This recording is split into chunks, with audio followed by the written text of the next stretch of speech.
Namah Vishnu Padaya Krishna Prestaya Bhutale Srimate Bhakti Vedanta Swamin Ite Namani. First time I saw Prabhupada was,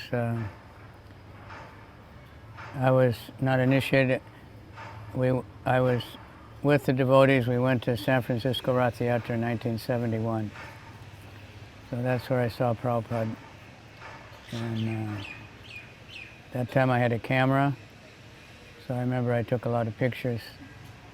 Prabhupada, they had a Vyasasan up on a hill, I think, where he was speaking at one time. And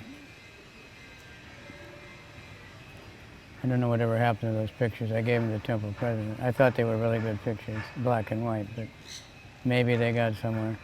But, and when I heard Prabhupada speaking, there was a hippie next to me.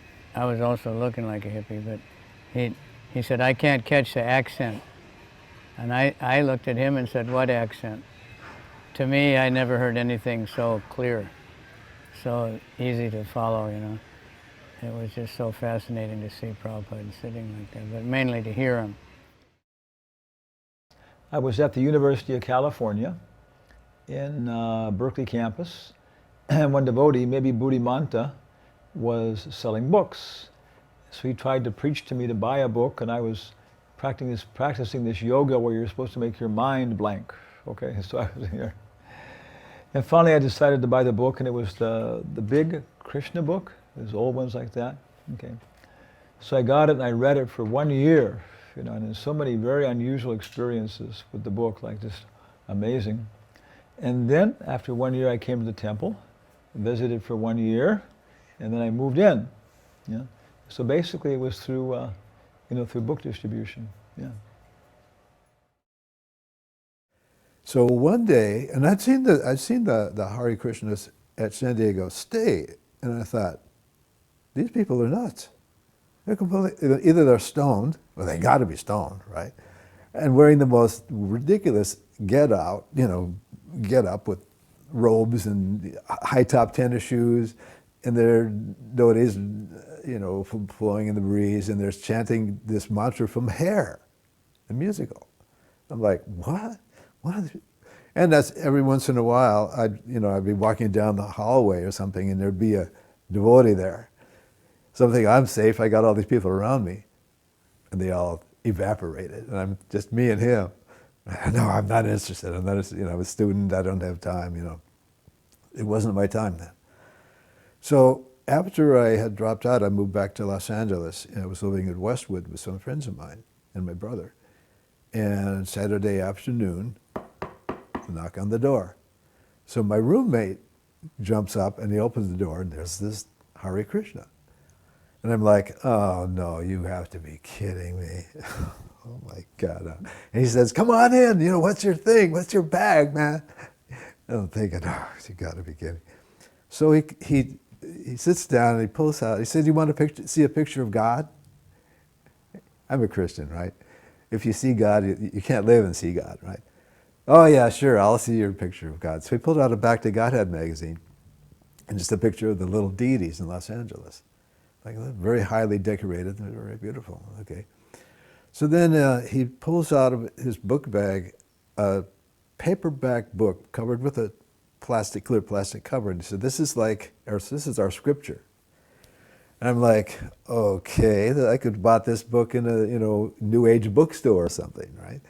He said, this is our Bible, okay? And I'm like, well, what's wrong with the Bible? And he said, well, this is older, it has more information and that sort of thing. And then he starts talking a little philosophy. He said, happiness is always kind of right off the end of your fingertips, right? And I'm like, yeah. And everything he was saying was like, yeah. So he said, he looked at me right in the eye, he said, you sound like you're interested. You should read this book. And I'd been reading other stuff, how, the society, basically were the Indian givers. They gave land to the Indians and they took it back. I mean, was looking around and seeing, if I'm in the woodworking business, I'm responsible for killing trees. I'm a tree hugger, okay? Or if I get into the automotive industry and I was responsible for drilling oil and polluting the land, it's like, where do I fit in? Where do I fit in society? So anyway, so I got the Bhagavad Gita, and he says, now if you chant 5 minutes a day, you'll see a change in your consciousness in a week. I'm like, okay, I've tried to chant, Nam-myoho Renge-kyo, anything else, sex, drug, and rock and roll, what else is there, So I started chanting in my car on the way to school. And I realized there's really something to this. I'd already been singing along with hair, so that was my actual initiation, believe it or not. There's a story behind that, I'll tell you. But I realized there's really something to this. And then the next day, I got the book on Saturday because it was the Christmas marathon. And that was like a few days before Christmas, so he invited us to come to the Sunday feast, okay? So I didn't know, but it turned out to be vegetarian, okay? I wasn't a vegetarian, so if I knew that, I probably wouldn't have come, but anyway. So we went to the temple and went to the whole program. It was just mind-blowing. Met this nice young man who was showing all the paintings on the wall and explaining everything. We were the last ones to leave. So on the way out, I think it was Ramaswar was there. He said, would you like to take a look at our books, right? The book room, Easy Journey to Other Planets. Well, I'm all about that, right? As a scientist, my dad was an engineer and all that stuff. So anyhow, so I started reading Bhagavad Gita between school in the morning, and I had a job in pumping gas in the Palisades. So I started reading, just a few paragraphs a day, and it just opened up everything that I'd heard about, life on other planets, reincarnation, God, demigods, and all kinds of things that I'd heard about, laws of karma. It's all in one place. It's all there. And I've read every page that says devotional service is the only way to understand God.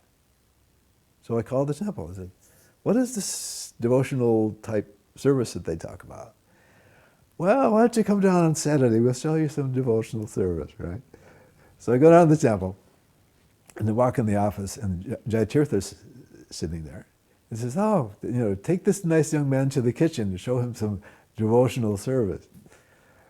I get it. Huge pots, big cooking pots, and it was an old schoolroom. The sink is this big, and the pot is this big. So I learned what devotional service was. Then I went to Japan after I graduated, and was staying there just looking around Japan because I graduated in fine arts, Oriental fine arts. So I was looking at the temples and the sculpture and things like that in Japan, and I happened to meet devotees on the street who were distributing Back to Godhead magazines in Ginza, Tokyo. So that was my first introduction, and they invited me to their Sunday program. And I didn't know where it was, so I gave the address to some other Japanese person who I knew, and then he went there and he said, I don't think you should go there, he said. But anyway, I went there anyway. And it was a very small place. They were renting this very small, old, not even a house, I don't know what it was, very small place there. Kind of 3 small rooms, which were about the size 6 by 8 rooms. And they had, Sunday program there with kirtan, maybe a short lecture. I'm not quite sure. Yeah, something like a lecture. And then they distributed prasad like halava and sweet rice and stuff like that. So then I began to go to that Sunday program quite regularly. It was not so much the prasadam. It was not so much the philosophy, because there was not much philosophy at that time. They just had the Back to Godhead magazine, and they had, the old Bhagavatam, the Indian edition, the Srila Prabhupada. They had it, but they weren't giving that to anybody else because that was their only copy. And then afterwards, of course, Krishna book and Nectar Devotion came out. I think Nusamhanisha, those are the other books that came out later on. But in the beginning, it was only the Back to Godhead magazine. That's all I had. So the main attraction was the kirtan. I joined in Henry Street. It was 1974, so I didn't have a lot of association with Srila Prabhupada, but there was a little bit, and it was a small, there were many devotees in the temple, but the temple itself was very small. So Prabhupada would come, and all the devotees would line up in the hallway. And I remember the first time that I saw Srila Prabhupada, all the devotees, when he came in the front door of the temple, immediately bowed down. And I also wanted to bow down, but I also wanted to see Prabhupada before, all people were standing in front of me. So I tried to stand up on my tiptoes, but I felt like I was being pulled down to the ground to pay obeisances, which is probably not an uncommon phenomenon. A lot of devotees have felt that. And my realization was that Srila Prabhupada was definitely not an ordinary person like I thought he was. And I didn't think he was an ordinary person, but I didn't realize how important a person this was until I felt some external force just forcing me to pay obeisances. I was raised as a Christian, as most of us were, but I went to church a few times. I remember when I was very young that my brother and I were supposed to get baptized into the church, So we were getting ready to go to the baptism, and I told my brother, I said, I can't do this. And he said, why not? I said, because they're going to ask me if I know Jesus, and I don't. And he said, don't worry about it, just say yeah. And so I went to the church, and they baptized me, and they asked me, do you know Jesus? And I said yes, and they said okay, and I was completely disappointed. I was like, this is a sham. They should be able to tell if I know Jesus or not, right? So that was a little bit of a religious background, but I didn't really inquire into spiritual life until I had been a soldier in Vietnam, and I was in a battlefield situation there. I was with the 101st Airborne attack helicopter company, and we got attacked one night. They had lobbed a few rockets in and hit a few of the helicopters that were fully combat ready, and all the rockets on board the helicopters started going off. And as those rockets shot, the helicopter would turn in a complete circle, so the whole base camp just went up with rocket fire. Anyhow, because it's so warm there, I was sleeping very light clothing and almost naked. And when that attack happened, I ran out of the hooch I was living in and ran for a bunker to seek some shelter there.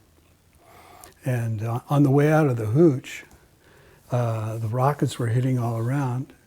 I was knocked to the ground, and I could see the moonlight coming through the tin roof from where the shrapnel had gone over me. I was actually pushed down by the concussion, and then the metal came after it.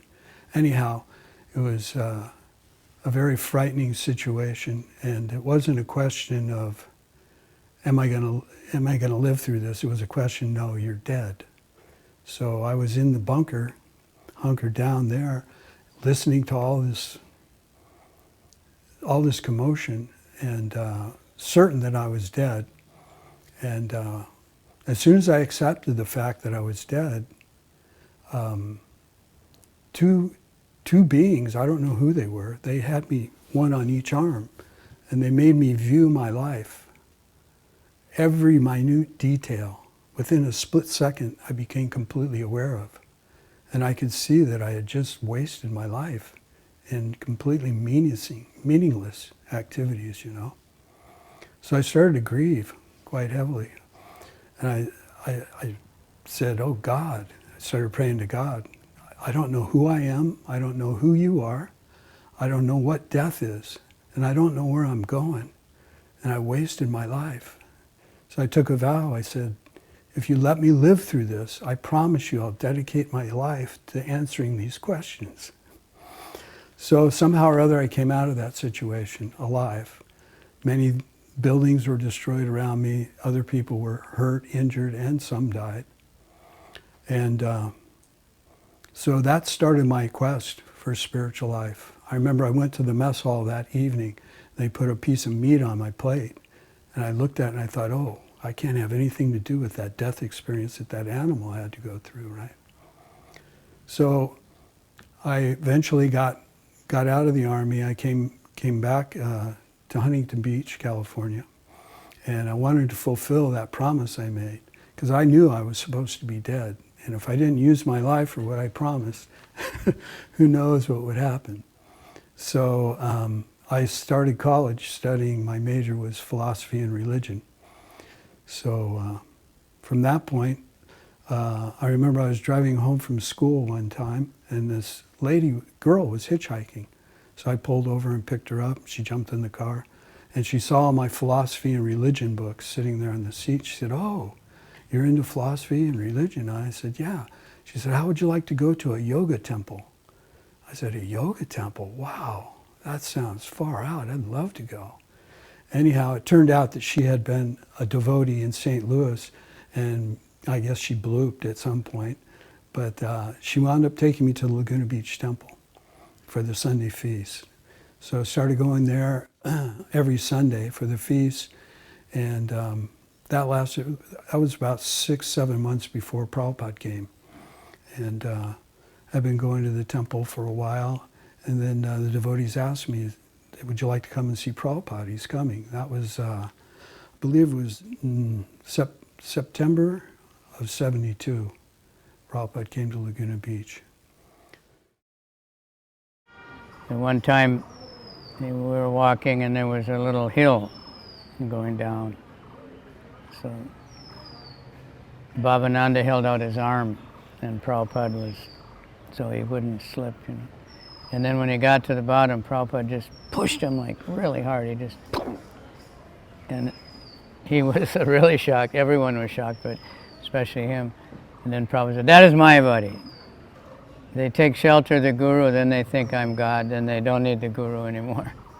So he had this ways of getting his message across. You know. Another time there was a big dog stool or something, and Karandar was next to Prabhupada talking to him, and the dog stool was right in front of him. Prabhupada said, look out, you know. And then everybody kind of stopped, and Prabhupada said, "Dog or man?" Because there are many people sleeping on the beach. So one time he saw one hippie waking up, you know, and shaking the sand off. And he said, "Just look at him. He's given up everything except sex and drugs." So it was very humorous. But one time in Vrindavan, I don't know if it was recorded. Some of these things were, most of them recorded, but sometimes batteries ran out and stuff. So it was the opening, 1975. So this morning walk, I don't think this first part was recorded. I never heard it when I listened, but so it was the opening and it was a big mess, you know.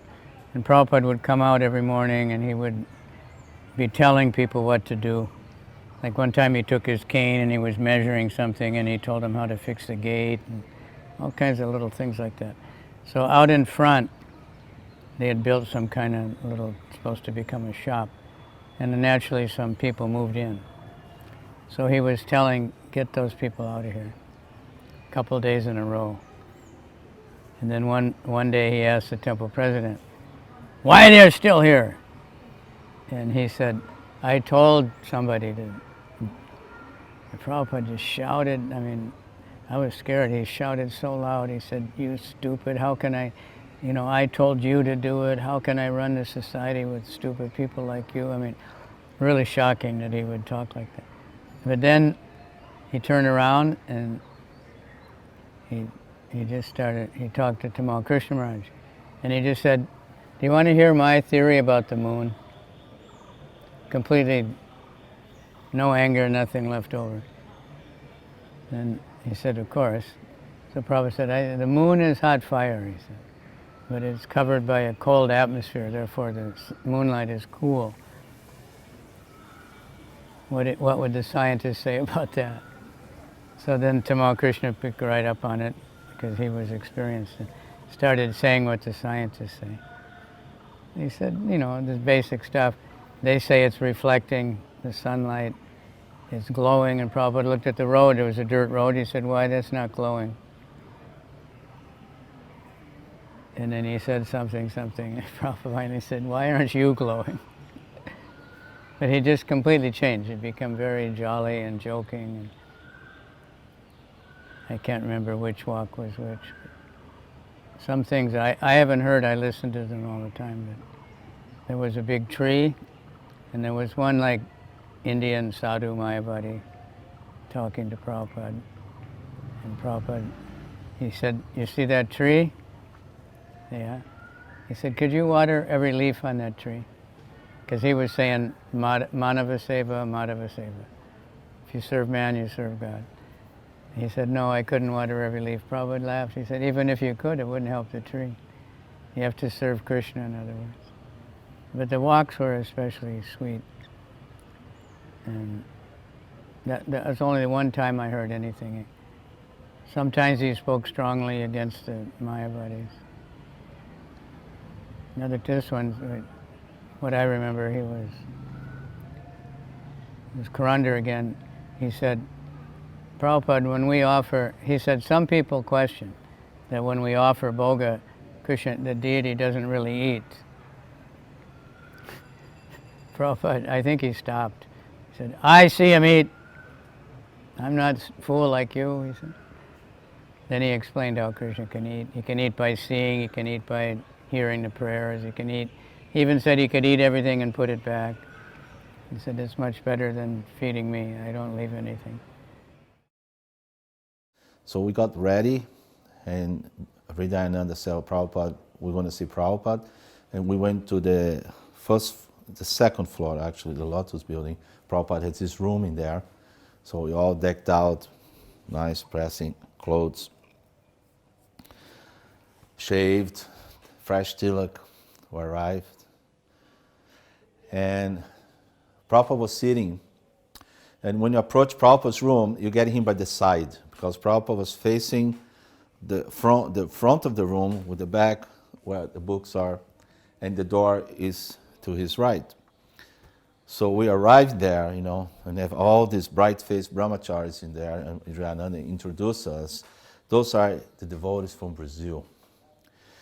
There was some Argentinian devotees in there also, but they all were staying in Brazil, so he just conflated them all in one, devotees from Brazil. So Prabhupada, he was holding his leg. He sits in that posture sometimes, holding his knee. And he looked, and the big smile came. And I took many years, you know, thinking that smile. It was very impressive in my heart. It was a very giving smile. It was like such satisfaction. You know, it's like you eat, you're hungry, and you eat a super plate of prasad, and then you give that kind of smile. But even more than that.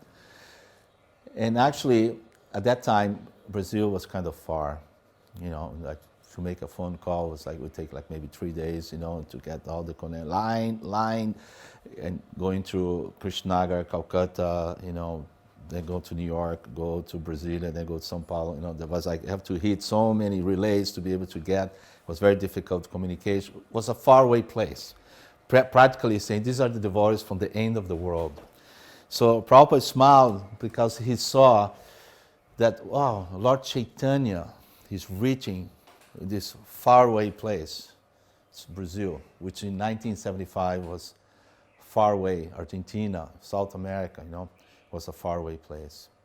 So there was that satisfaction to see that the mercy of Lord Chaitanya was reaching in the very end corner of the world.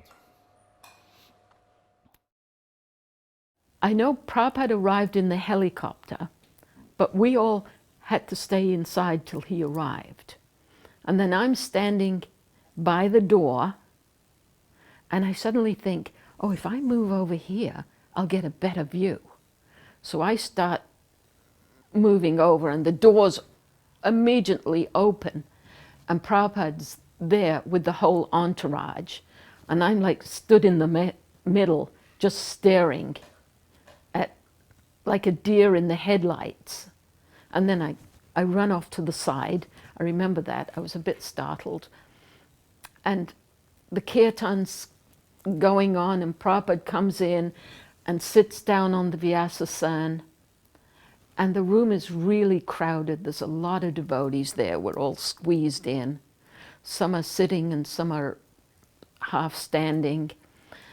And Srila Prabhupada's sitting on the Vyasasana, playing cartels. I'm assuming, I can't actually remember that, but I do remember tears were coming down Prabhupada's eyes. And Prabhupada was crying. And I was astonished. I said, why is Prabhupada crying? Why is he crying? We've done all this work for him and all this preparation. And he's sitting there and he's crying. I couldn't understand it, you know. And I was bewildered. And then the program carried on. And that's all I remember of that. But I remember I was really upset that Prabhupada was crying. Of course, now I'm older, I realize Prabhupada was in ecstasy. He was really happy. He was in ecstasy. But at the time, I didn't understand. Well, of course, one of the most famous quotes is that a reporter asked Prabhupada, Swamiji, what will happen to your movement when you die? And Prabhupada responded, quite firmly, I will never die. I will live forever in my books. And of course, many devotees have very strong experience of this, totally, personal experience of Prabhupada through his books like that. Then, and of course, for myself, it made a whole impact on my life that gave me access to Prabhupada through all these resources. The other one was, a reporter asked Prabhupada, he said, Swamiji, are there problems in your temples? And Srila Prabhupada said, this is the material world. There are problems everywhere. So very important to understand that we can never expect in the material world we're going to find, ideal, perfect situation. Oh, this must not be real Krishna consciousness. Even when Krishna was personally present in Vrindavan, right? Demons were coming and causing, the girls to have miscarriages. Yeah. And the last one was a little bit more extensive. I was a treasurer then, and so somebody called me and said, oh, you have to go to Prabhupada's room. Okay, another terrifying experience. And I went in, and Prabhupada was sitting behind the table, very relaxed, and Jayatirtha, Nitai, and Brahmananda, as I remember, were there. And they each had a pile of $20 bills in front of them, and were counting. And someone had donated, it was Prasadam Distribution International or something. They had donated like $10,000 to Prabhupada. Of course, $10,000 in 1975 would probably be like, I don't know, maybe $75,000 now. So someone donating $75,000 to your project or something, So we were all counting the money. I was counting. And Prabhupada was telling one story, just preaching. And I don't think there's any tape recorder going. So Brahmananda Prabhu is gone, Jayatirtha is gone, and Nitai, I'm not sure. So maybe I'm the only person who heard this story, and now we can, So Prabhupada said, there's one man, he's a miner, and after work he's sitting in some, in the patio of some country tavern and drinking some country beer, maybe reading the paper or something. So some Brahmin goes by, and he says, you're drinking alcohol, you're going to go to hell, right? And the man's a little shocked, and he says, well, sir, I work in the mine, it's so hard, and my father, he also works there, and after work we relax and have this light beer. And the priest says, your father is also going to hell, Then the man says, well, all my brothers, my uncles, we all just sit here and relax and take a little light beer after working. And the Brahmana gives a harsh gesture and walks away and says, your whole family is going to hell. Okay. Then the man thinks to himself and he says, well, if everybody's going to be there together, maybe it won't be so bad. So Prabhupada said, this is the material world. We look around and we see that everybody is suffering and we think, well, this is just the way it is, you know? And so then we have no impetus to get out, like that and so on. So only when we hear about a higher world from authentic sources, then we get the motivation like that and so on. So that's basically, I would say, my physical contact with Srila Prabhupada. I get back, and I missed the whole greeting and the foot bathing. But when I got back, I shimmied my way in, and I got a seat at maybe 10 feet from the Vyasa-san. I really squeezed myself in. And Prabhupada, he was singing Jai Radha Madhava. And I'm listening. And I'm looking at Prabhupada. And at one moment, he opened his eyes and he looked directly into my eyes. And his eyes were moist with tears.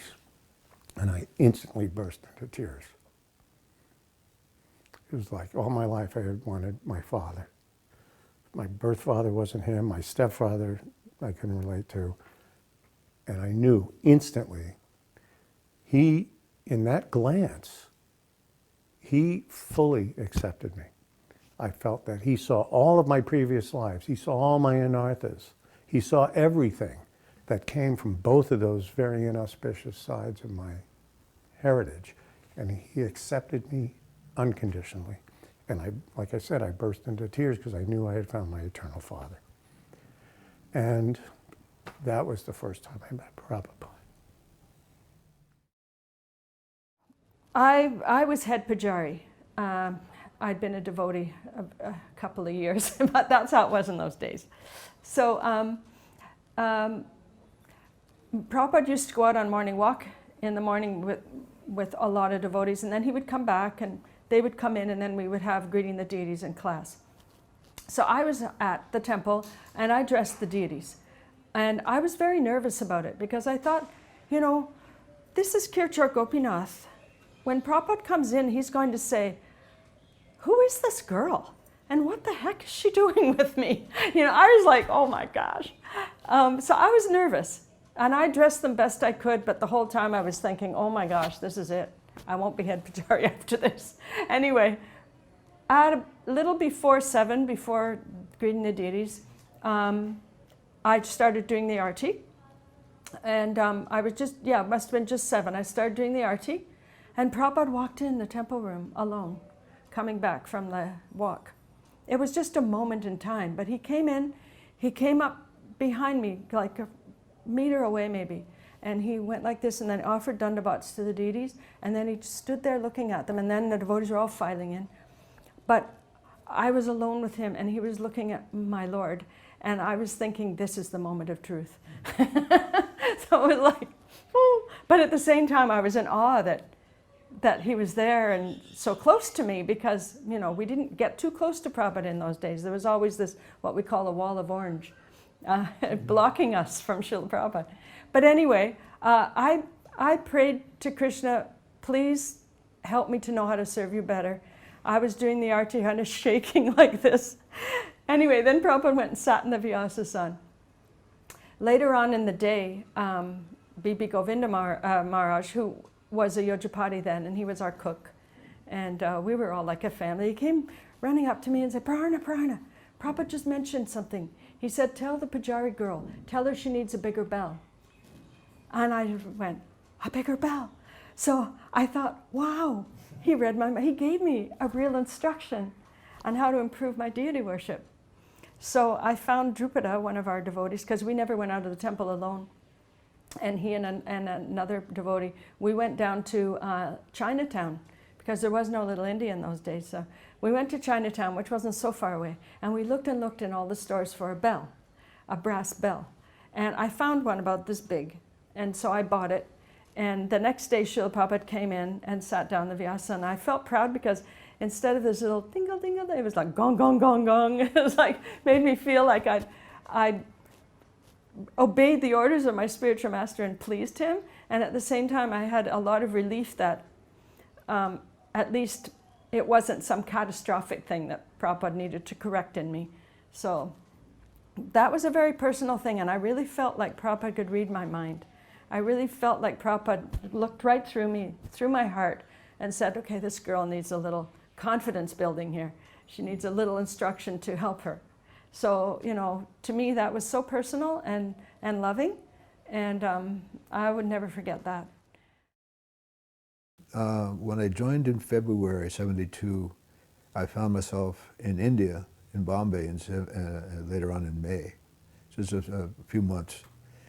And that year, of course, that was, you know, building the Bombay temple. But when Srila Prabhupada came to India in the month of Kartik that year, devotees would trade off. A few devotees would go to Vrindavan, you know, and like hear lecture, and then they'd trade off. Some other people went. So I went with Harikesha, you know, I went. And when I arrived, the first day, Srila Prabhupada was giving lecture in the morning on the Srimad Bhagavatam. And the first thing that I realized, well, there's no difference between reading his books and watching him speak. It was the same exact thing. And I was thinking, well, I really better, you know, listen carefully. This is you know, the holiest place on the planet, you know, in the courtyard of the Radha Damodar temple. And there was only probably 24 devotees there, something like that. And at some point I got to fan Srila Prabhupada during the lecture and that sort of thing. And after class, in the evening especially, because they had Nectar of Devotion class in the afternoon. And after that in the evening, Prabhupada would entertain guests and the devotees would all crowd into his room and, you know, darshan every night, you know. And one time they asked Srila Prabhupada, what does it mean the spiritual master is the external representative of Krishna? And he said it's just that the spiritual master speaks what Krishna would speak if you could hear it. So he's the external representative of Krishna, Sakshat Hari. He's the by a medium to Krishna. And there are many questions that I, of course, don't remember. There was, in Bombay, in the early days, there was a lot of turmoil. Very, very austere conditions, and everyone wrote to Prabhupada, oh, Srila Prabhupada, the management doesn't know what they're incompetent, and then the other argument, well, these other devotees, they're not submissive, they're you know, they don't want to do what I tell them to do. And all kinds of devotees wrote to Prabhupada. And Prabhupada wrote one letter to Giriraj. He said, everyone must follow the temple authority. Always follow, even if there's some problem, you must follow the temple authority. He said, if there's any problems, I will correct it, or Krishna will. Okay, so that was one very, very poignant idea that I learned early on, that you may not, you know, it's difficult living in a temple situation.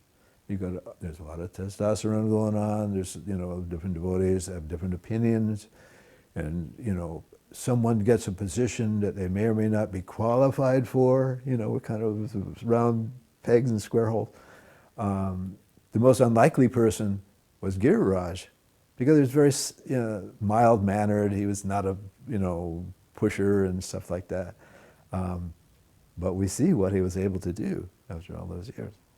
So that was my first meeting with Srila Prabhupada in Vrindavan. They invited me to meet Prabhupada personally because I was maybe the only serious devotee, because I was chanting 16 rounds on my own. And I just started chanting 16 rounds and whatever. I was reading a little more philosophy, etc. So they took me to meet Prabhupada. Srila Prabhupada was actually staying in a house, small house, given by Dainipam Printing, who printed the Krishna book and a few other books.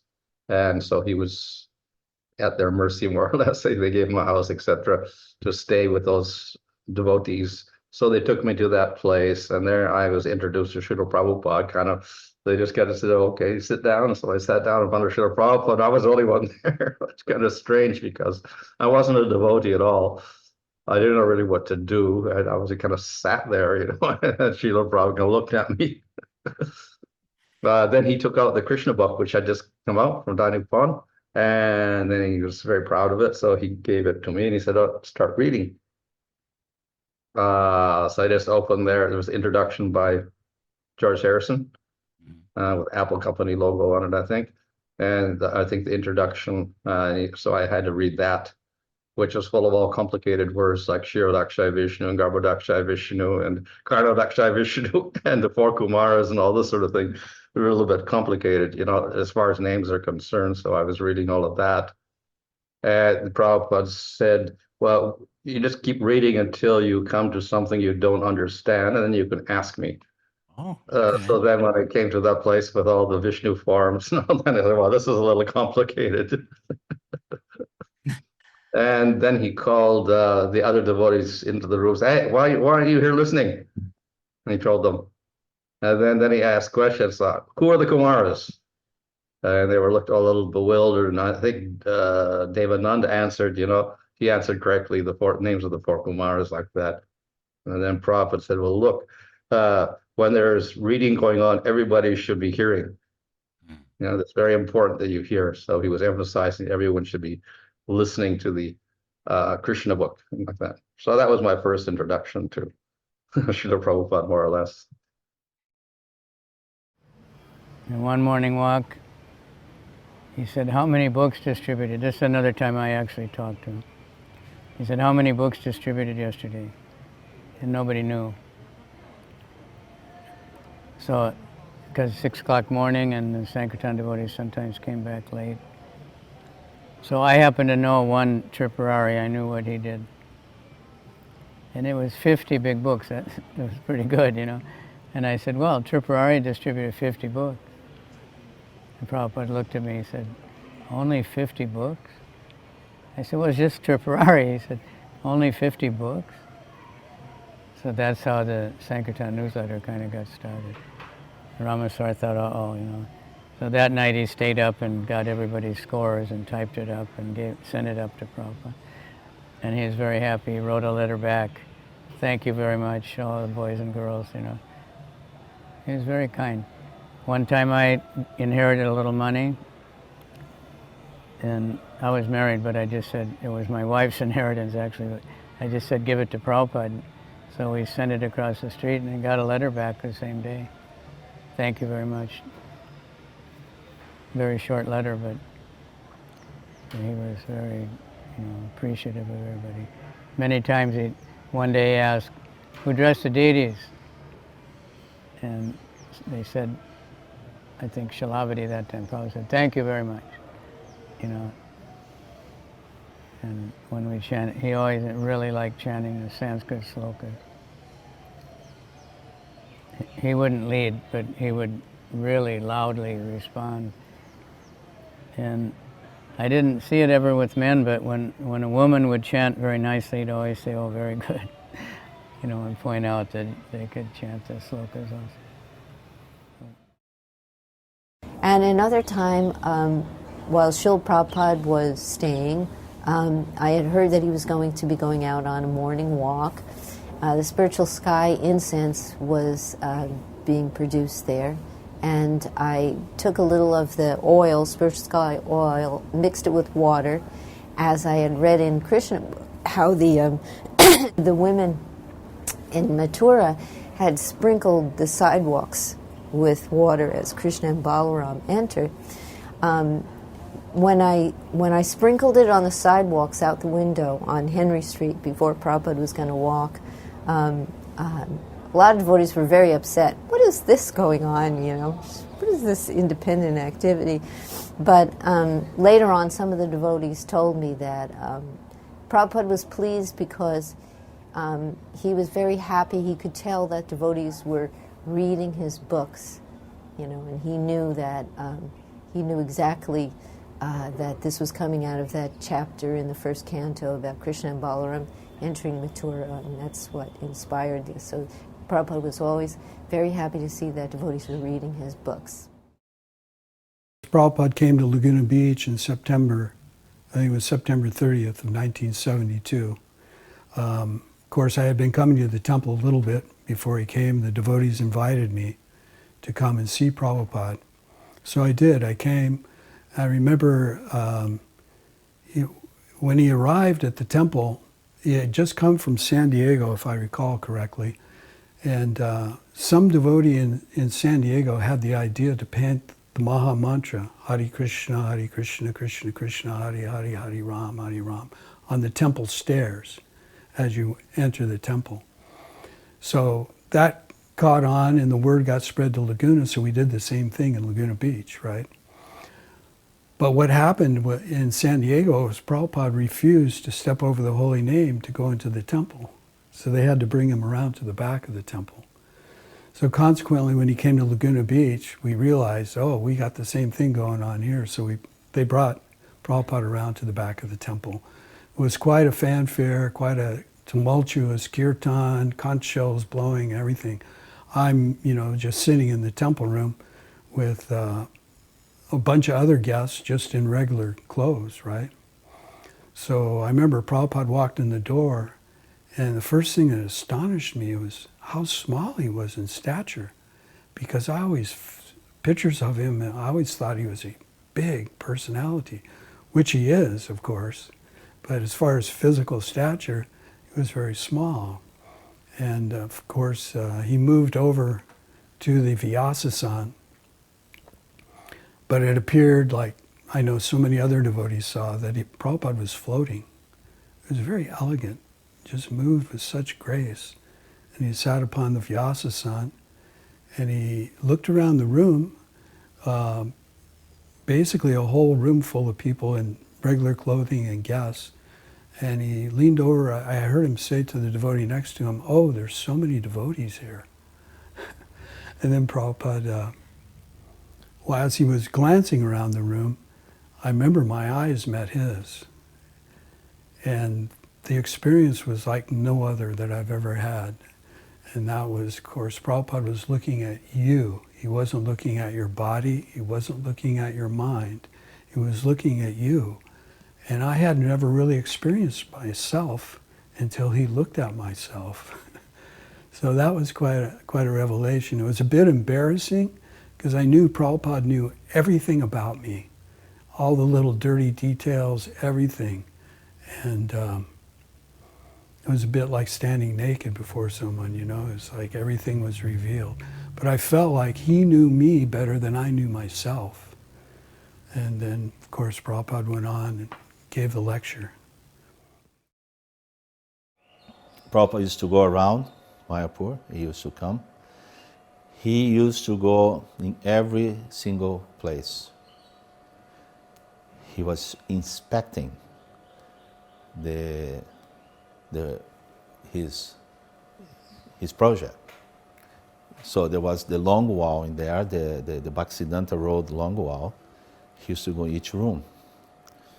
And they used, what is in this room, what is in this truck, inside the room, you'd see what's going on, one by one, because he used to see all the group going room to room. He used to ask about everything.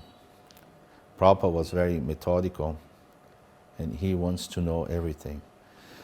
Matsuvita, he was one of the temple commanders in here at that time. Today's GBC, he is, in Europe, he is, in that position, but at that time he was a temple commander.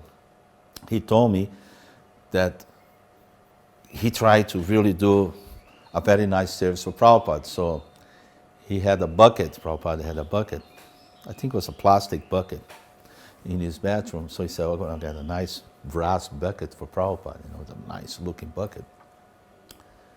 So he took the plastic bucket and put the new bucket in there. And Prabhupada come, he looked immediately, he focused on the bucket. Where is my bucket? No, Prabhupada, this is the new bucket for you. He said, no, this is expensive bucket. What happened to the old bucket? He's like, well, we throw away. No, you bring my bucket back. He made him change and got his old bucket. Oh, Prabhupada was like that. He was very economical, frugal. Why change the bucket? Because it makes sense, right? You give a better bucket for the spiritual master, but Prabhupada was saying that why this unnecessary, unprioritized expense? And that bucket was doing just fine. So he has to bring the bucket back. After a couple of weeks, when Kartik was over, Srila Prabhupada needed some devotees as an entourage to go down to Hyderabad to basically become his dancing white elephants, which he used to call us, to accompany him at the different Pandal programs. If you've ever seen an Indian Pandal, it's like a circus tent. It'll take a square block. Thousands and thousands of people can fit in there, and practically every night, completely packed. And Srila Prabhupada, I'm speaking to, he was a perfect judge of time and circumstances. Okay. The people in India, they're already spiritually inclined, 100%.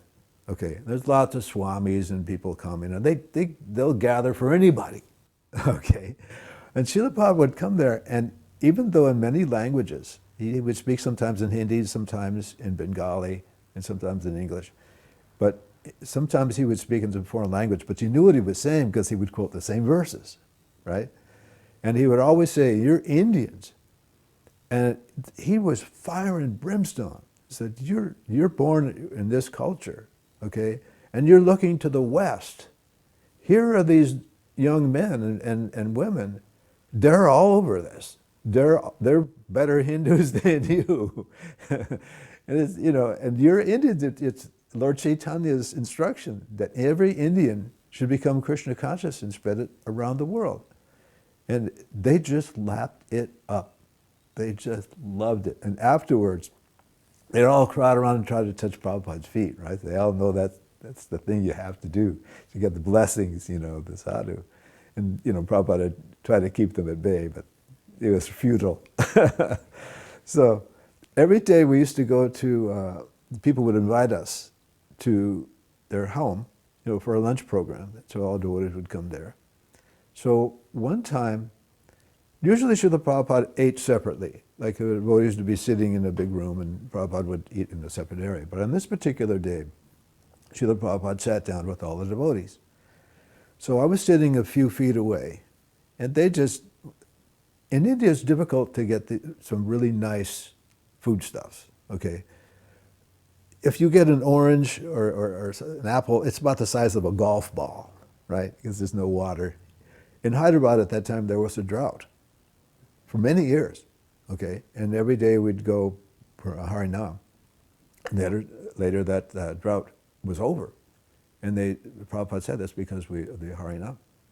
So anyway, we go to these lunch programs, and they pull out all the stops, and puris and kachoris and you name it, just, And I was always sick because bad water there, And so big feast, and I had like one puri left on my plate, and I just sort of sat back, like I'm not going to eat that puri. I'm just stuffed. So Prabhupada looked over and he said, "Oh, you cannot finish?" "Yes, Srila Prabhupada." Mumbled under my breath, "I'm not sure I can digest it," but it was not a problem. So I learned, you always got to clean your plate. And you know how Indians are. They always want to put more, right? So you have to make sure they don't. But there's one thing, you should never waste anything. Srila Prabhupada was always, he would write on the inside of an envelope rather than waste paper. He did not like anything wasted, okay? So especially prasadam, if you have prasadam on your plate, you should finish it, okay? So I learned that. So it was a wonderful time. Somebody started talking about how his mother would see Krishna all the time outside the window or something. And devotees were trying to stop him because crazy story. Prabhupada said, no, let him talk, let him. So they let him finish up the whole talk. And then he just Said, you know, if you ever saw Krishna, you would never see anything else again. And he started talking about the Goswamis, who were always looking for Krishna. And he, very, very strong speech. That was at a big public thing. And then we're at the farm, and we went out looking around, I guess. And we came back and we could see Prabhupada was sitting under a tree with a few of the sannyasis. And he was sitting like on the ground, kind of like, and he saw the devotees coming. He jumped up and sat up really nice, you know, form. But then another time there, this was, I'm sure not recorded, but we were on the veranda taking prasad. And Prabhupada came out in his gamsha, walked right between everybody. And everybody started pay obeisance. He says, no, don't interrupt prasadam. He said, don't pay obeisance. And he just walked right through and went and had his bath and came back. Then we had the installation, and Srila Prabhupada actually had us follow him around the deities. It was a beautiful kirtan. And I remember, I don't know if the initiation was the same day or not, but my name was Ruth. And I always kept thinking, I really want the name Rukmini. I really want the name Rukmini, but I'm never going to get that name. You know, I kept thinking to myself. And then when during the initiation ceremony, there was a Radha Priya, there was a few other devotees, and then it was my turn to go up and take my beads, and I was so nervous. And then I heard, once I took my beads, I heard Prabhupada say, your name is Rukmini Priya. Rukmini was the first queen of Krishna. I could hear that as I'm bowing down, and I was just so happy. And then I sat down, and that's all I can remember of that. But I was just so delighted that I got that name. I do think Prabhupada had read my mind, and I do think Prabhupada is telepathic and can read people's minds. So my father was not so adverse because he knew we weren't some kind of new made-up cult, but he didn't like it either. And so my parents were very, very upset. So anyway, I invited my mother to come to see Srila Prabhupada. And she didn't want to come, but she said, I'll come only because I want to see the church and what's happened to it in the last 30 years since the war. So she came, and I took her up in the balcony where I thought she'd feel a little safer because it was very crowded downstairs. We have a big balcony that goes the whole way around the church. And she stayed for about 15 minutes, and she heard Srila Prabhupada speaking, but of course she couldn't understand the accent at all, but she was just taking it all in, you know. I showed her where we were sleeping in the kitchen, all this. She was appalled, of course, because there were like 8 of us in a tiny room sleeping on the floor. But that's how it was in those days. Anyway, as I was taking her out to the door to say goodbye, we went to the front door. I was just saying goodbye, and Srila Prabhupada came through the door. I guess he finished talking. He was going to go up the stairs to his quarters. He walked by, and he looked right at my mother, right in her eyes, and went, Hare Krishna. And then he went up the stairs. I was amazed. I was like, my mother doesn't like you. I was thinking that to myself. And then there was this silly thing like, I'm the devotee, you didn't look at me. It's just, so immature. But anyway, after that time, whenever my mother would mention devotees, she would say, I don't like their life. I don't like what they do. But their spiritual master seems like a nice man. She always said that after. That was very nice. During this period was the inaugural New York Ratha Yatra. And I got to spend time with Jayananda, lots of time. We helped build those Rath carts. We were living outside at the rail yards. And I was so attached to being on that service. And, but right before, like a couple of days before, we had a job to go out at midnight. And I remember it was myself, Tosan Krishna, Prahlada Priya, Jivadar, and we went down to the clothing merge and we got whatever ratty clothes we could find, and we had a van and we had the buckets with the paste and all these Ratha Yatra posters, and we had to go out at night under cover of darkness and put these billboards up, big ad for the Ratha Yatra. You know, every construction site, post no bills, post no bills. Well, there's billboards all over them, and we would put them up, we'd put one up, and we had like a 2-hour loop. And when we came around again, they were covered up with somebody else's poster. So we'd put them up again. And we did that like 3 or 4 times. And, you know, the main thing was who could be the most daring, and after the sun came up, who was willing to take the chance, and their posters would be up all day. So we took that chance. We got back to the temple and we're covered from head to toe with the worst clothes, covered in paste, and we looked like creatures from the Black Lagoon. And as soon as we walked into the temple, the elevator doors opened and Prabhupada walked out. And we were like, you know, we pay our obeisance, but we're standing at attention, like, you know. And Prabhupada walked out and he looked at us with this puzzle, because we were just a mess. And he just looked at all 4 of us and he just went, like that. And then he walked out. And we were like, my heart had stopped. This is how Prabhupada's going to experience me. And then I learned later, Prabhupada was like, what was with those guys? And somebody said, oh, Prabhupada, they were putting out the posters for the Ratha Yatra all night and they had just come back.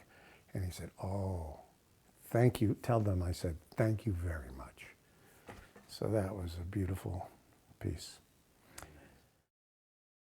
So Srila Prabhupada, that one time in Tokyo was there, and then another time, I think 2 more different, we've shifted around in different places several times. So I was given the job of cooking for Srila Prabhupada. But our cooking was kind of strange at that time, very simple, and, you know, just a standard rice dal sabji, maybe chapatis or puris or something like that.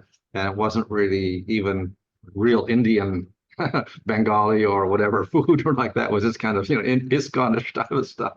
So I was cooking all that. I was famous as the cook, I guess, or something. So he allowed me to do the cooking, you know, all these different times. I was busy with the cooking most, you know, in Japan, as far as Japan is concerned.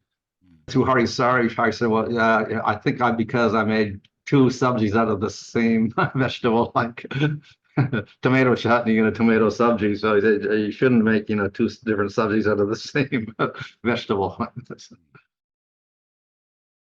After we were in Hyderabad, then we went to Ahmedabad, same program, nightly devotees and guest people came.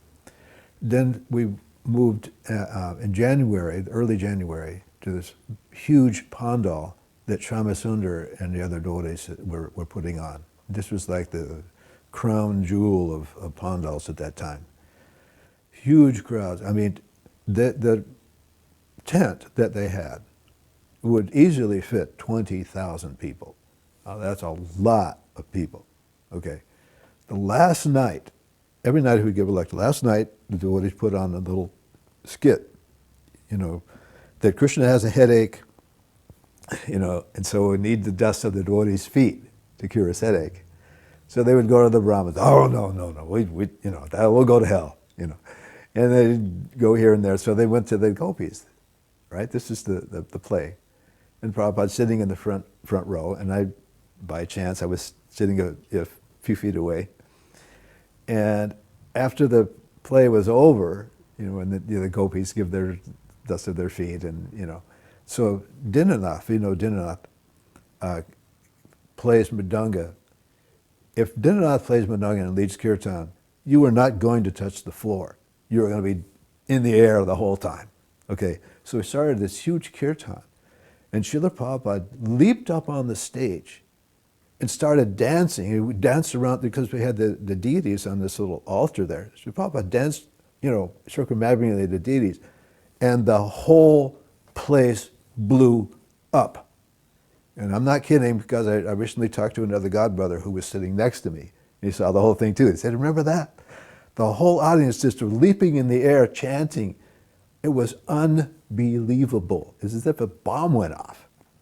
So that was just absolutely the crown jewel, the finale of the whole thing, and big kirtan. And Prabhupada actually had to stop because the deities were, the stage was jumping around too much. So those deities ended up in Bhaktivedanta Manor. That's where the deities were eventually went at that time. They were in South India, but anyway. Srila Prabhupada was not very big. He was actually, I think, he was maybe about 5.5 feet. But his aura and his spiritual power was unlimited. If Prabhupada went like this to the devotees to start dancing, everybody's going to leap in the air. I was just watching the other day a video in San Francisco, Prabhupada dancing at the Ratha Yatra. It was just unbelievable. So when Srila Prabhupada would do anything, the people were right there. And of course, he had already given a lecture and everything like this. That was the the final icing on the cake. But people go there to hear a holy man, and when they hear that this person, it's unmistakable. When you have a spiritual consciousness, okay, and Srila Prabhupada was very careful to differentiate himself from the Mayavadis and other cheaters and stuff like that. So you could tell that Srila Prabhupada is the real deal, okay. His persona, how do you imitate being in the presence of God? You can't imitate that. And Srila Prabhupada was always in the presence of God. And when Srila Prabhupada would speak, or when he dictated his books, Krishna was speaking through him. If you've ever given a lecture, like sometimes I give a talk at a temple, okay, I just pray that Krishna puts word in my mouth, or Prabhupada. So that's, when Srila Prabhupada speaks, you can sense the presence of Krishna. And since Krishna is in everyone's heart, I'm sorry about that's in that.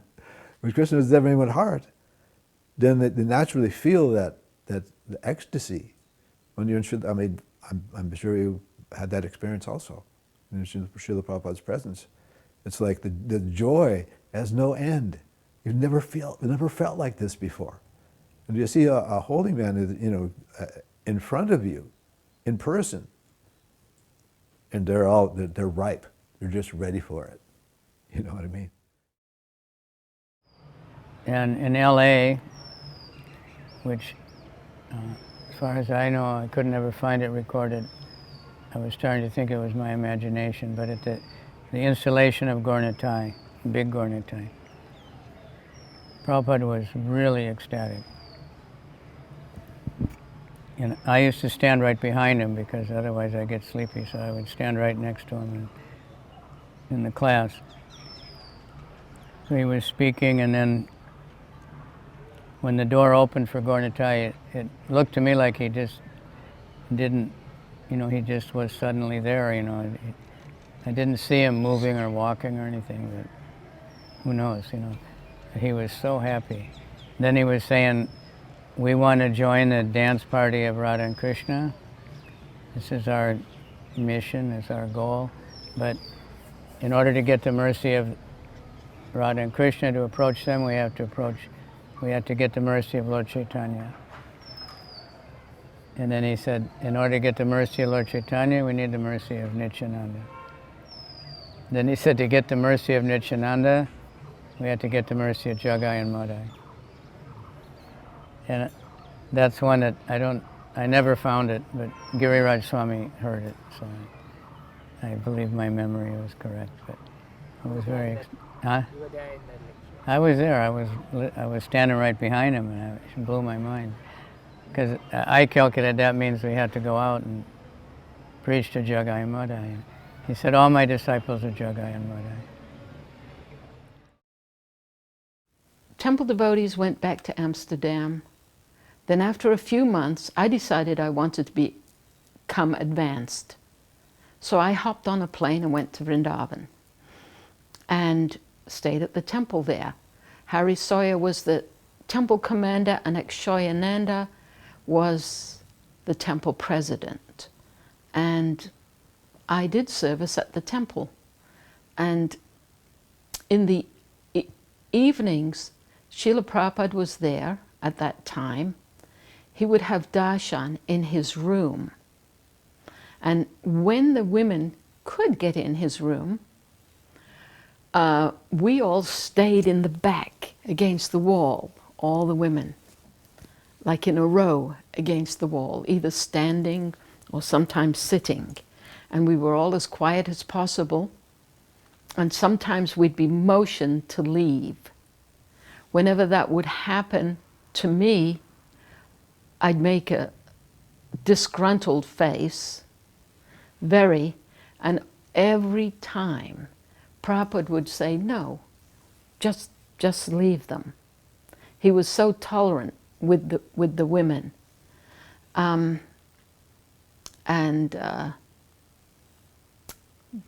always felt like he was on my side. He was looking out for us. And the other thing in Mayapur, we all knew, if you talk to devotees in Mayapur from that time, it's called the old schoolers, Prabhupada hate the banging of the windows. Did you hear this already? You're probably going to hear. That's one thing he said, it breaks my heart. Because when the wind comes, and you have those windows at that time, there was wood with the little flaps, you know, actually, yeah, like that. You 1, 2, 3, 4, you open the flaps. We don't have those anymore. And sometimes the window, they get loose, and the wind keeps bouncing them, and it will go, bah, bah. And that Prabhupada, he didn't like that. He'd send somebody, go fix this. Don't let it happen. Door, slamming doors and windows. And that's another thing we all knew. And did you, maybe you ask Satadanya, he'll probably tell you this story comes from him, because he's leaving the fan and the lights on when you are not in the room. This is a no-no here, Mayapur. So Satadanya was in the Lotus building. He was chanting his japa. He's peacefully going in the corridor, but his room, the light and the fan were on. So probably he was in the room, decided to take a walk in the corridor. He left the light, the fan on. So Prabhupada passed by, and he has a radar on, and immediately focused on the light and the fan running. He called him. What is this? So he gave the excuse. Well, you know, I just came out. Why this thing is on? Why the lights on? Why the fan is on? Well, you know, I just came out. I'm going to shut it off, blah, blah, blah. Why this is on? Well, sure, Prabhupada, it's like, you know. So he gave excuse after excuse. Prabhupada got him why this is on, the fan and the light, until he was crying in the knees, Prabhupada, I'm sorry, I'm never going to do this again, I promise you. Prabhupada laughed. Okay. He walked away. He put the squeeze on him, and I'm sure, until now, he never leaves a light and a fan on. That's how Prabhupada used to manage. No excuse. You see, no excuse. Or no flimsy excuse. Okay, I'm sorry, blah, blah, blah. No, he'll get you and make, actually, from your heart, you say, this is not going to happen again. Like that. Every morning, Srila Prabhupada would go for a walk in the local fields around the Bhaktivedanta Manor.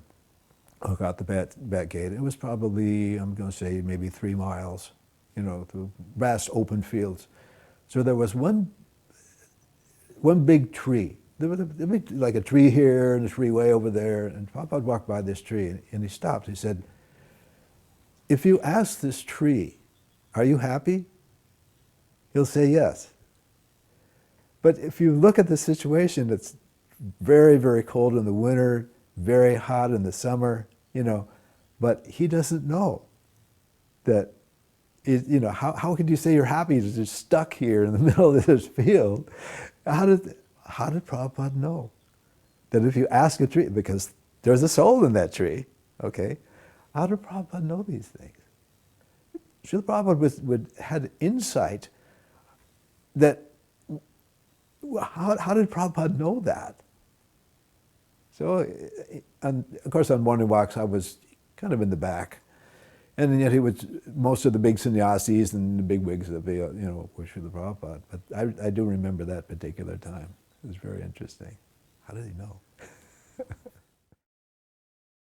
All the devotees, as Prabhupada was leaving, would line up in the hallway, and Prabhupada he would look in each and every devotee in the eye, and he would sometimes speak something, or he would nod, or I was late that day, and I was rushing to put my sari on, and as I rushed down the stairs, I don't think it was on very nicely, and immediately when Prabhupada saw me, he went like this. He went, like, you have to, dress nicely, you're coming in front of the spiritual master. And also, I got the impression it was because I'm representing Srila Prabhupada and Krishna, so we have to try our best to, try to dress nicely, and people will reciprocate with us according to, that also is important.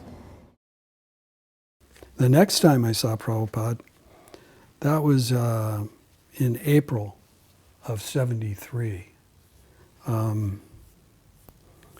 We used to drive from Laguna Beach.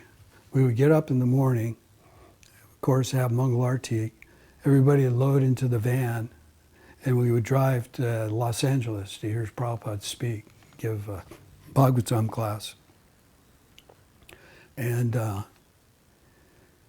it was really a good arrangement, because we would get in the van, you'd chant your rounds on the way up, took about an hour and a half. Then we would get to the temple. Prabhupada would be there, of course, coming out to greet the deities, right? So when Prabhupada came,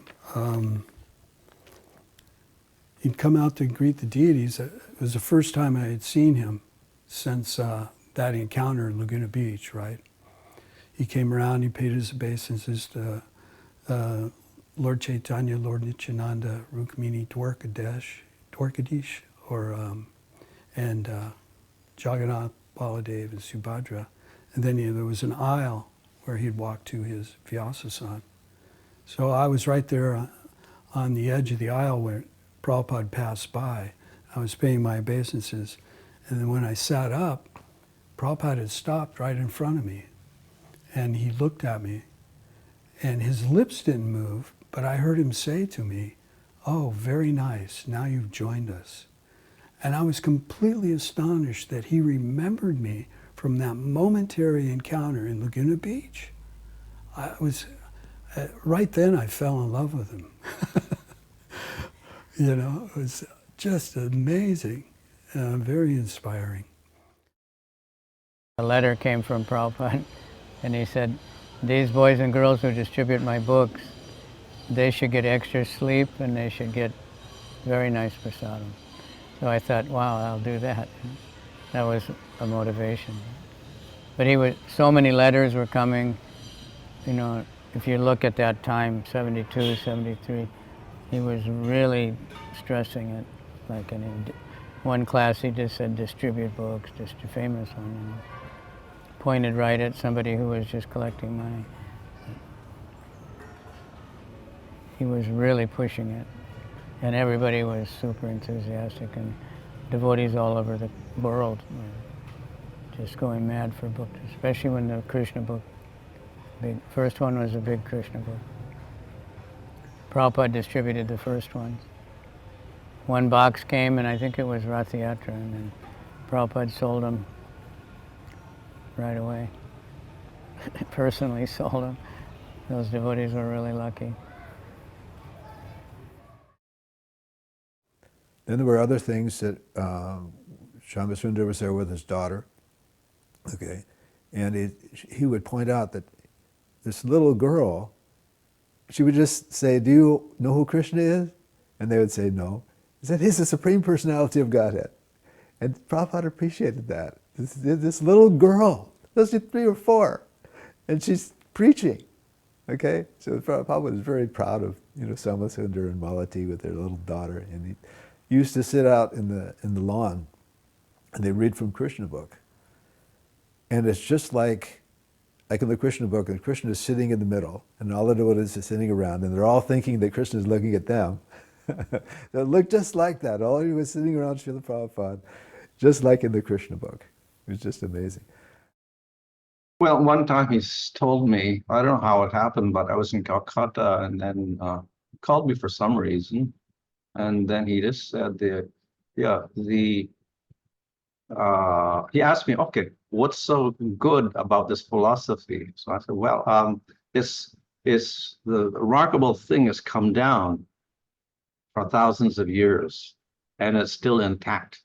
That's the most remarkable thing. That's the answer. I didn't think about it. That's what I answered. And Prabhupada said, yes, this is an authorized philosophy. So you try to understand this philosophy very deeply. So that was one good instruction he gave. And so I've been trying to study the philosophy in a deep way ever since that time. I did go on one morning walk, and I was so excited. Of course, I didn't feel bold enough to just elbow my way in. I wasn't like Rukmini Priya. I was very shy, but I couldn't hear anything that was being said. And all the big guns were there. And but we were walking through Central Park, and a jogger came at us from the other way. And, the 70s joggers. And he does this. He gives us a thumbs up sign. And Prabhupada looks, and he says, "What is this?" And Rameshwar Maharaj said, "Oh, Prabhupada, that means I'm okay, you're okay." And Prabhupada said, he laughed, and he said, "We say we're okay, you're not okay." And everybody laughed, and that was what I remembered from that walk. I had moved to the New Dwarka Temple, and Srila Prabhupada would, he was in great ecstasy in that temple a lot of times, because everything was being run very nicely. There were hundreds and thousands of devotees living there at that time in 1970, I think it was 1976, 75, 76. And Prabhupada, most of the women would go on the balcony, to see Rukmini Dwarkadish and Srila Prabhupada even, because if you're standing down there, unless you're very tall, you can't see. So, but we could be quite close to Prabhupada, but up higher on the balcony. So Prabhupada, I remember, turned around and he was looking up at all the Matajis up on the balcony, and he was going like this over and over, to dance higher, dance higher, dance higher. He was looking at each and every one of us, and it was very ecstatic. And there was darshan going on in the room. I know there was a few professors there. One was a professor of economics. His name was Mr. Surface, a really nice gentleman. He came, and he was speaking with Prabhupada. It was amazing. Prabhupada knew everything about economics. He knew all the different theories, and he spoke shop with Mr. Service mostly. And then basically, in the end, he basically told this professor of economics that the best economy is an acre of land and a cow. And I was just astonished, Here's Prabhupada knows everything about it, and then he lays out on him. Anyhow, that was pretty astonishing. Prabhupada, you could never second guess him. It was like he always did what you didn't expect.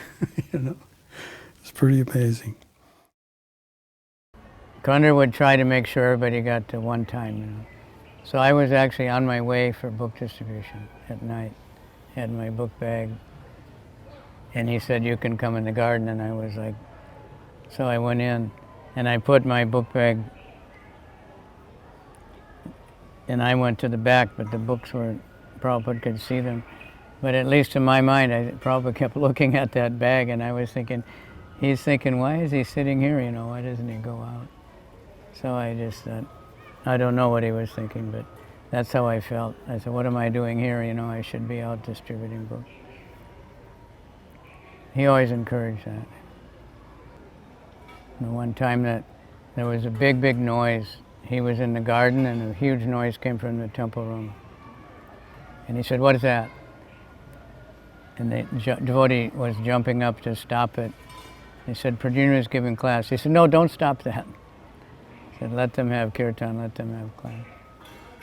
So he would sit in the garden and read Krishna book. Sometimes we would look down from upstairs and he'd be only with his servant and reading Krishna book. And then that one night I was in the garden, that's what he did.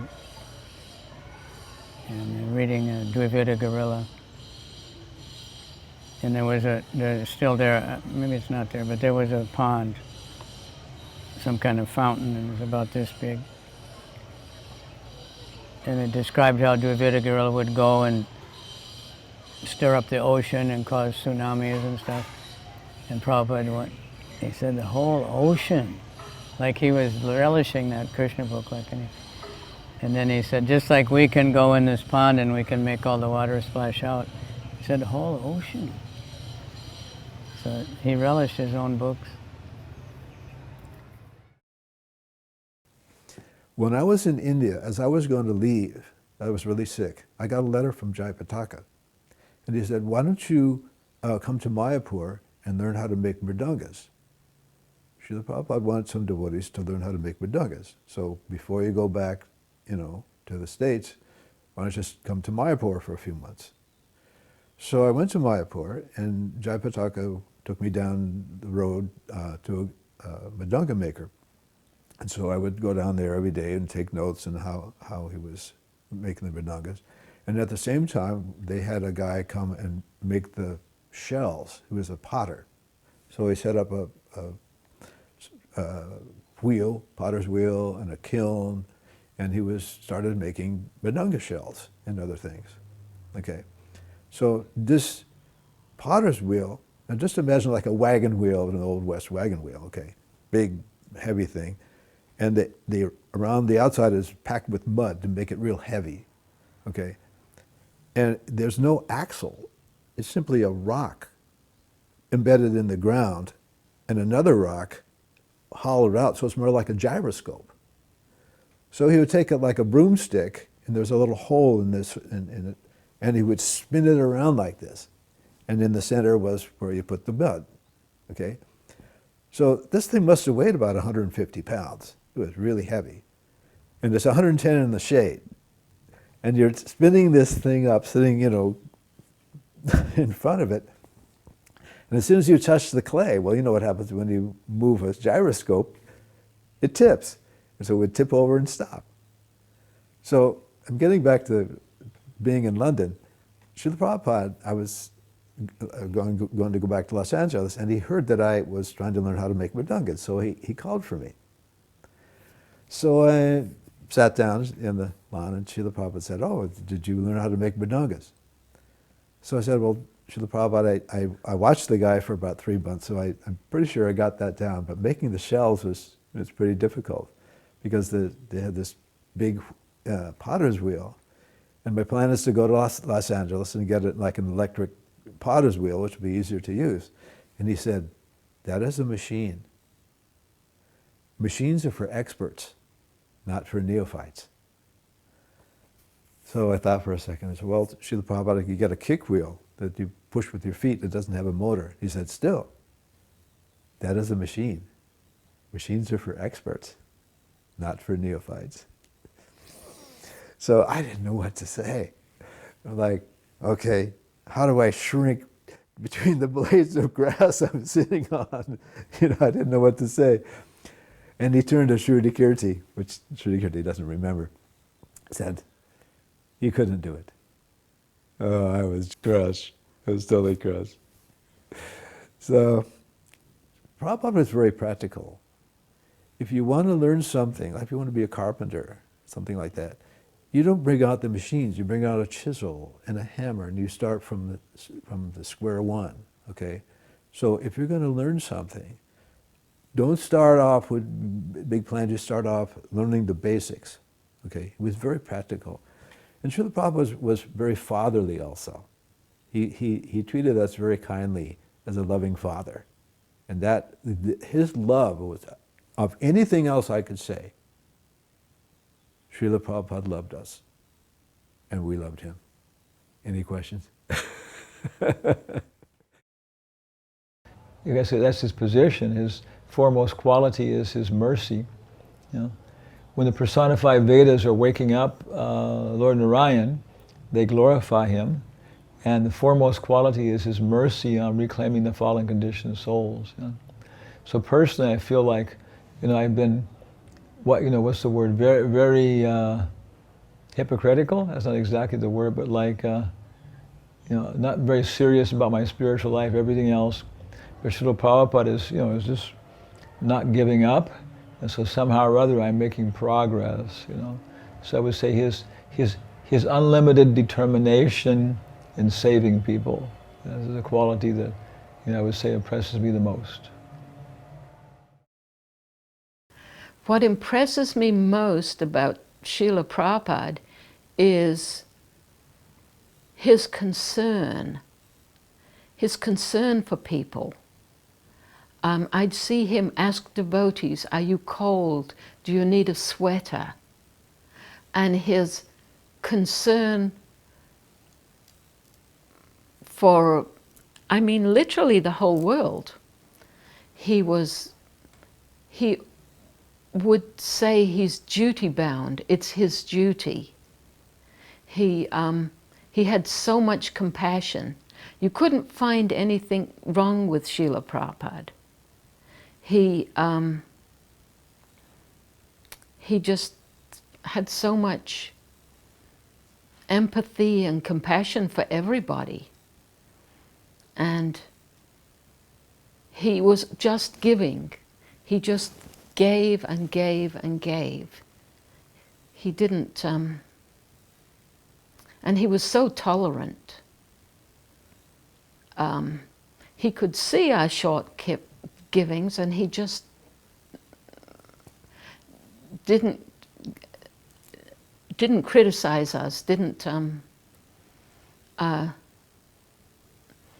he sort of overlooked them. Yeah. This quality of compassion, it's amazing because it gives everybody a chance to attain the mercy of Sri Chaitanya Mahaprabhu. You see, because you can have knowledge, you can be a very powerful personality, but the ability to deliver that to the people that are not even qualified to have it, and they are having anyway, is a extremely powerful compassion. It's like, and you can get a glimpse of Lord Sri Chaitanya, that he didn't distinguish who is qualified and who is not qualified. This is amazing compassion, because we always think, this guy, this guy, no. We are saying who we're going to deliver this and who is good or not good, and we have in that box mentality. But Prabhupada, he didn't see that. Because I think Prabhupada has this vision, or we call that eternal vision, that one word of him, one glance, one commentary would have a lasting effect in the person's heart for the rest of his life. So Prabhupada was giving himself a lot, every time, to everybody, because he knows the effect will be not just in this life, many lifetimes in the future. You see, in evolving the sanctity movement of Lord Sri Chaitanya. So this compassion, focused compassion, is extraordinary. That's why we're here. Because otherwise we couldn't be here. We could not utter the name Radhe, Krishna, because we're not qualified, we're born in Kali Yuga. It's by the mercy of Lord Chaitanya, which Prabhupada brought to us, that we are able to be situated in Krishna consciousness.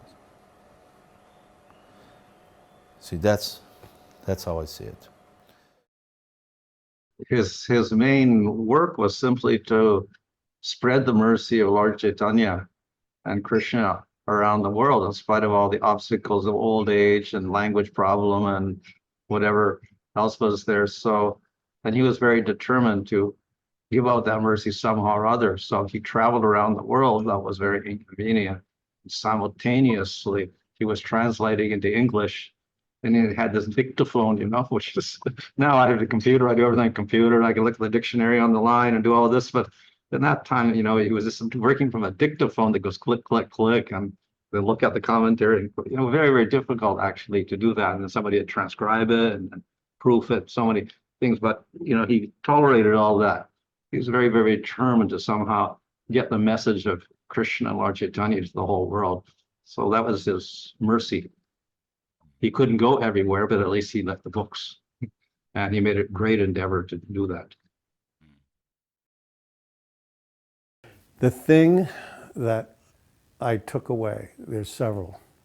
Obviously, I remember seeing Prabhupada all those years when I was reading Bhagavad Gita and going, and when I read Bhagavad Gita, it was flowing into me. I was not a good reader. It was ADD and all the whatever problems borderline hyperactive students had. I couldn't read stuff very well, but when I read Bhagavad Gita, it was just flowing into me like nectar. And I had many mystical experiences that convinced me that Krishna was God and that this was the messenger. So I was convinced of Prabhupada's position even before I ever met him. But in that glance, he conveyed all of this unconditional love, that he accepted me exactly, all the anarthas, all the who knows how many lifetimes of horror. He loved me and accepted me as his son, no matter what. So the thing what I've realized most recently is that, my stepfather died the same year Prabhupada left us. And I still think about him once in a while. He was a very kind man. He took care of my mother and 3 kids that weren't his. He was kind to us. He was generous. And I think about him every now and then. I think about Prabhupada every day, all day. And I had some sense of love for him when he looked at me. That love has continued to grow over the last 48 years, 47 years, whatever it's been. Who do we know? Who else in our experience can we actually have that feeling that the love is ever expanding? So that, to me, is proof positive that Prabhupada is completely on the spiritual platform. Otherwise, how could I feel it? Srila Prabhupada was so creative and so open-minded and inclusive. Like, he wanted all of us to be fully engaged. There were no restrictions, nothing. The men, the women, we all did the same services. We all were equal. We all worked together like a family. It was really a family.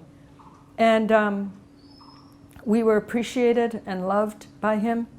There was absolutely nothing he didn't think we couldn't do. In fact, he encouraged us, get out there and do the Sankirtan. He would marry men and women off and say, go together and open temples. Like, he trusted us to be fully engaged in his movement and in his service. And he was very loving and kind with the women.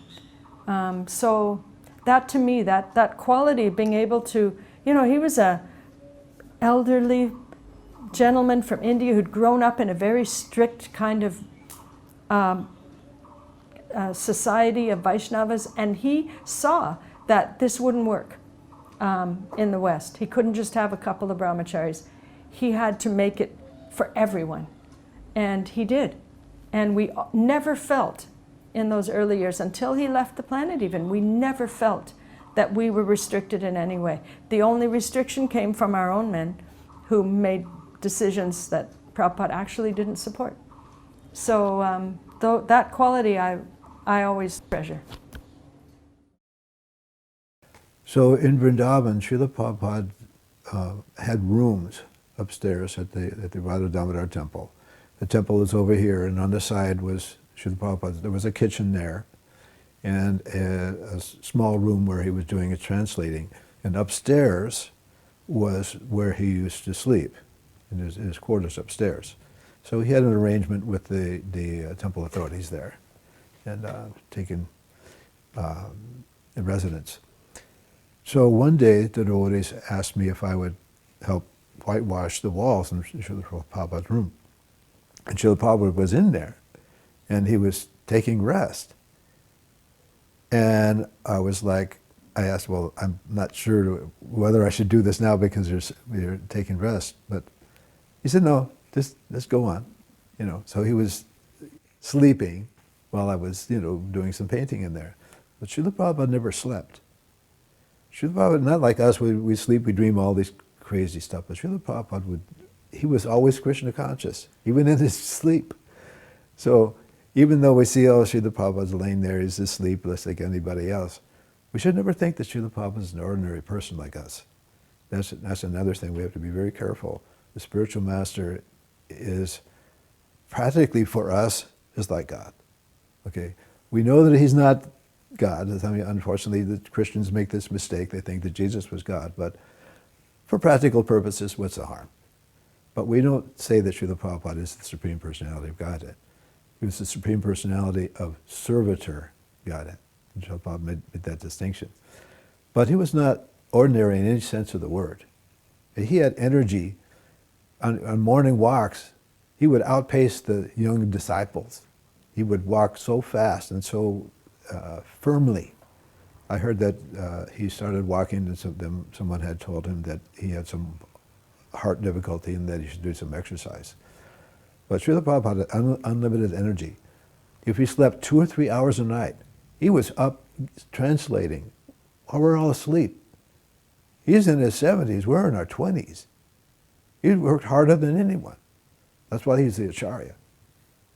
We should never make the mistake that, he's wearing glasses, he's an ordinary person, he's just like us, But we should understand that Srila Prabhupada was fully surrendered. His senses were in perfect control. I remember watching a video of Srila Prabhupada on a morning walk, and you could see his eyes moving.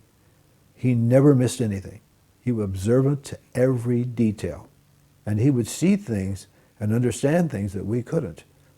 We know one time Srila Prabhupada was sitting on the Vyasasana, he said that Krishna has a little bit of sandalwood in his eye. How did he know that? Okay, maybe you'd say, when he was taking darshan, maybe he saw it and then he mentioned it. But Srila Prabhupada saw details. He never missed anything. He was very, very observant. He was fully conscious and Krishna conscious. And if you're in the presence of God, how can you not know anything? And how can you make a mistake? Srila Prabhupada didn't make mistakes. If you want to find fault, say, Prabhupada, maybe he gave devotees sannyas, but he knew they could probably fall down. That was his compassion. Srila Prabhupada didn't do anything whimsically. It was always with a purpose. Je anilo